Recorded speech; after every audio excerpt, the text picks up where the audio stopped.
Allah sampaikan, nahnu naqussu 'alaika naba'ahum bil haqq. Kata Allah, dengan segala keagunganku. Ingat, nahnu itu akar dari kata inna. Ya, na-nya asal dari nahnu. Ta'zimun nafsi, ta'zimus sya'ni. Masih ingat pelajaran kita di Aku Suka saat Ramadan? Ta'zimun nafsi menunjukkan keagungan Allah, ta'zimus sya'ni menunjukkan kehebatan, keagungan, kebesaran informasi yang akan disampaikan. Ya, seakan Allah ingin mengatakan, demi keagunganku, demi kehebatanku, aku sampaikan informasi yang sangat berharga, informasi yang sangat bernilai, yang sangat dahsyat, sangat hebat. Nahnu naqussu 'alaika naba'ahum bil haqq. Kami kisahkan kisah para pemuda yang hebat itu, kan? Dengan sesungguhnya. Siapa para pemuda itu? Innahum fityatun amanu bi rabbihim. Nih, kalimatnya menggunakan ini.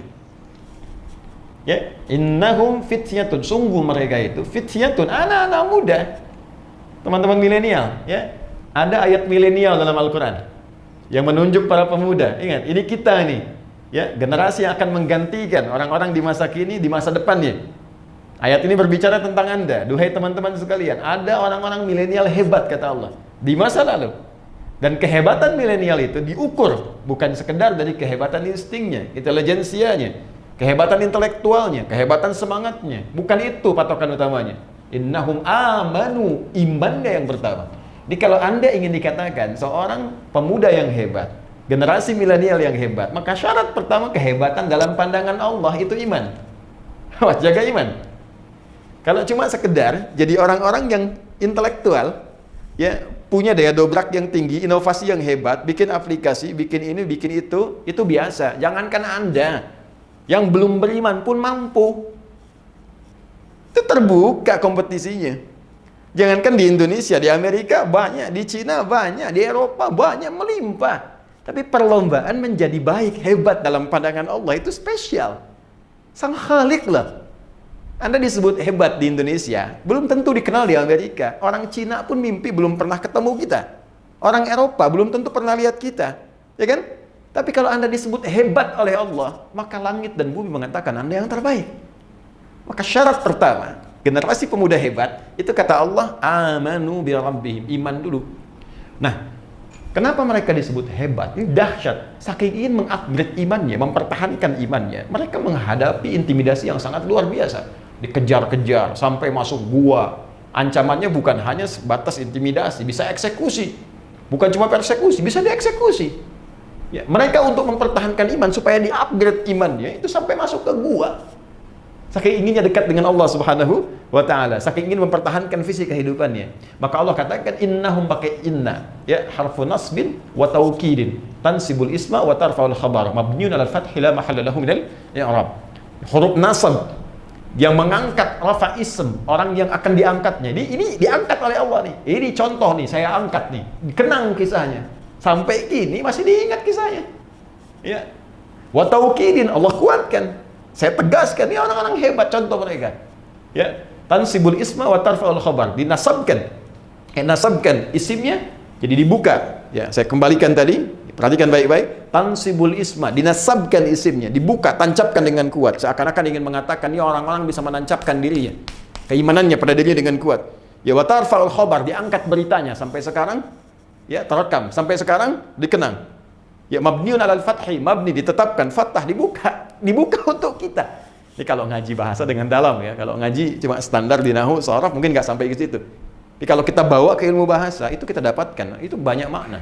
Banyak makna, harakat itu ada maknanya. Mabniun 'alal fathi, dibuka. Jadi contoh buat kita, la mahalla lahum minal i'rab. Tidak ada tempat untuk mengalami perubahan, nggak goyah dia. I'rab itu kan berubah, nggak goyah. Ini luar biasa. Nah, yang menarik apa? Belum selesai ayatnya. Wazidnahum huda. Ketika mereka mampu mengupgrade imannya, mau naik ke level yang ini, sehingga merasakan kenikmatan iman, apa yang terjadi? Kami tambahkan hudan.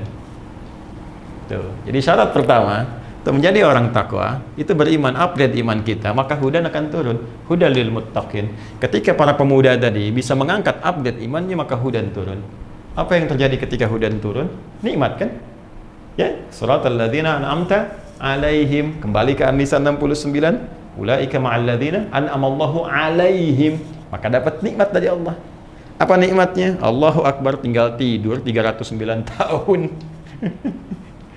Ya, di gua lagi. Ya, Anda tinggal di tempat sempit, ngontrak masih mengeluh. Sederhana, mereka di gua, kasur nggak ada, tempatnya keras, sinar terbatas. Tapi kalau sudah mendapatkan hudan, ya nikmat saja. Ya, matahari putar kanan, putar kiri, cahaya dicukup, nikmat. Bayangkan 309 tahun tidur enak banget. Begitu bangun kayaknya baru kemarin tidur. Coba lihat. Ya, Masya Allah. Ada orang tinggal rumah mewah, tempat tidurnya luar biasa. Setiap 9 menit bangun. Apa kenikmatannya? Anda boleh kaya, tapi belum tentu bahagia. Ya. Anda boleh hebat. Ya, tapi belum tentu mendapatkan nilai-nilai kemuliaan seperti yang digariskan ini. Jadi ini syahidnya, ini contohnya. Nanti kalau sudah ini datang, upgrade dari amanun yu'minun, muncullah halawatul iman. Maka kalau sudah begini, sudah. Ya, passion apapun nikmat saja. Apapun tinggal pilih. Mau dengan tenaga, mau dengan harta, mau dengan ilmu, mau dengan kedudukan, bebas, semuanya nikmat. Ya, Bilal itu cuma dengan tenaga, Abu Bakar dengan harta bendanya, Ali bin Abi Thalib dengan ilmunya, Amr bin As dengan kedudukannya, semua punya passion masing-masing. Bilal kalau mau jualan, mau dagang, bisa kaya. Sahabat Nabi banyak dikenang, bisa dimuliakan, tawaran banyak sepeninggal Nabi. Tapi kalau memilih jadi muadzin dengan tenaga saja cukup. Kenapa? Karena levelnya sudah kesini, sudah nikmat. Allahu Akbar, Allahu Akbar. Begitu azan, Nabi mengatakan, aku mendengar suara terumpahmu di surga. Aku mendengar suara terumpahmu. Bilal sederhana, baru azan, terumpah saya sudah di surga. Ngapain cari yang lain, dengan azan aja bisa ke surga? Itu Bilal. Cerdas kan? Yang lain cari dengan passionnya masing-masing. Ada yang usaha, ada yang macam-macam. Tapi yang saya ingin katakan, apakah yang kita kerjakan nikmat enggak? Itu aja poinnya. Nih, halawah. Udah ada halawah enggak? Sudah halawah enggak? Sudah nikmat belum? Pekerjaan kita nikmat enggak sekarang? Kalau lebih dahsyat lagi, nggak ada beda. Saat sehat nikmat, diuji sakit nikmat, saat ada harta nikmat, kayaknya cukup nikmat gitu. Jadi semua tuh kayaknya terlihat anugerah Allah saja. Kalau sampai situ, wah udah luar biasa. Nah, ini biasanya saking nikmatnya nanti hudan ini kalau sudah masuk kepada jiwa orang beriman, naik tingkat ke sini, maka Allah akan rekatkan di hatinya. Rekat. Jadi hudan itu rekat di hati. Kan iman itu saya pernah sampaikan amalan hati kan? Ada rekat. Rekat itu diikat robato namanya. Robato yarbatu. Rabit itu ikatan. Ya. Diikat begini. Di jiwanya. Kalau sudah ikat kan nggak lepas. Yang celaka kan yang belum diikat kan? Ya kan? Yang belum diikat nih. Tadi itu kadang naik turun, kadang ragu, ya, kadang sholat fardu, kadang terlambat, kadang ada yang tinggalkan. Itu masih naik turun. Iman naik, kadang turun, kadang lepas, kadang datang. Tapi kalau diikat, kemana aja ikut. Kalau sudah ikut, jadi pedoman dalam kehidupan. Ini yang hebat. Makanya di ayat selanjutnya, ayat ke-14-nya, warabatna ala qulubihim. Dan kami ikatkan itu dalam jiwa-jiwa mereka. Ini bukti bahwa iman itu amalan hati. Kalau sudah benar imannya di hatinya, maka Allah berikan cahaya pada jiwanya. Dan diikat cahaya ini dalam jiwanya, sehingga kalau sudah diikat, hudan, petunjuk ini menjadi sinar kepada seluruh tubuhnya. Karena itulah ketika dia menjadi sinar, maka semua aktivitasnya dibimbing oleh iman tadi yang